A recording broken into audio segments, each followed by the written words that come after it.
வணக்கம் மக்களே. இப்போ நம்ம காயல்பட்டினம் பெட் ஷாப்பில் தான் இருக்கோம். ஆக்சுவலாக சும்மா ஒரு விசிட் போட்டோம். இதில் வந்து இந்த ஃபேன்டெயில், இது வந்து ஃபேன்டெயில், நாட்டியம், இன்னொன்று மயில் புறா அப்படி சொல்லுவாங்க. உங்கள் ஊரில் என்ன சொல்லுவாங்கன்னு மறக்காமல் கமெண்ட் பண்ணுங்கள். நம்ம சப்ஸ்கிரைபர் ஒருத்தருங்க கேட்டிருந்தாங்க, அந்த டிபியில் இருக்கிற புறா உங்கள்கிட்ட இல்லையான்னு. அது நம்மகிட்ட இல்லை. ஆக்சுவலாக அது வாங்குற ஐடியாவில் தான் இருக்கும். அதே மாதிரி பியூர் ஒயிட்டாக பார்த்தேன். ஸோ அதனால் கடையில் போய் பார்க்கலான்னு உள்ளே போய் பார்த்தேன். பட் அது சிக்ஸு. அடல்ட்டு பேர் வந்தால் கன்ஃபார்மாக நம்ம ஒரு பேர் எடுக்கலான்னு தான் இருக்கோம். எடுத்தால் கண்டிப்பாக அப்டேட் பண்ணுறேன். அதே மாதிரி பாருங்கள், இந்த ரோமரு நல்ல மூக்கு கறியோடு இருந்துச்சு. இதுக்கு முன்னால் வந்து அந்த அவுல் அதுவும் நல்லா இருந்துச்சு.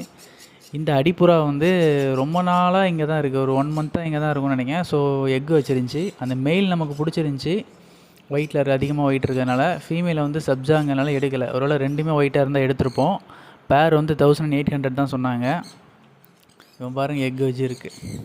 சூப்பரில். தேங்க்யூ ஃபார் வாட்சிங் மக்களே.